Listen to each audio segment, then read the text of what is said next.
آپ زندگی میں کامیاب، اعلیٰ برکت، رحمت جو بھی لینا چاہیں، اس کا بہترین طریقہ یہی ہے، آپ قرآن کے ساتھ جڑ جائیں، قرآن کے ساتھ اپنا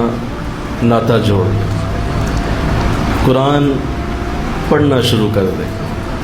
قرآن سننا شروع کر دیں، قرآن سمجھنا شروع کر دیں،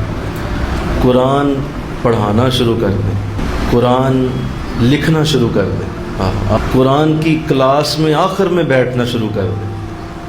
قرآن کی کلاس کے اسٹوڈنٹس کی جوتیاں سیدھا شروع کر دیں، کسی طرح قرآن سے جڑ جائیں، کوئی بھی اس کا رنگ ہو، اس کا کوئی بھی انداز ہو، قرآن کی خدمت میں لگ جائیں۔ آپ دیکھیں گے اللہ قرآن کا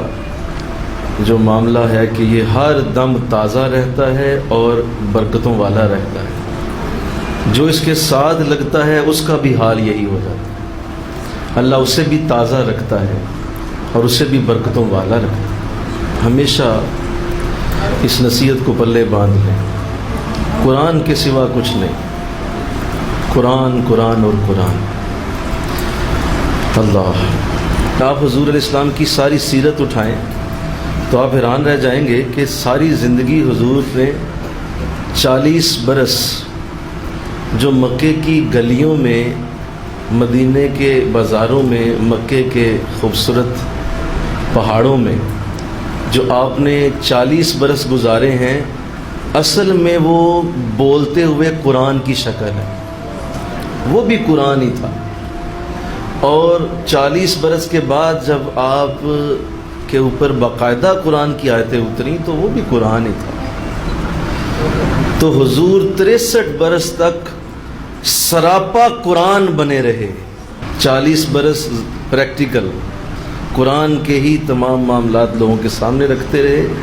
اور 23 برس پھر وہی چیزیں لفظوں میں لوگوں کے سامنے پیش کرتے۔ تو یوں پتہ چلا کہ ساری زندگی حضور کی قرآن کے نام ہو گئی۔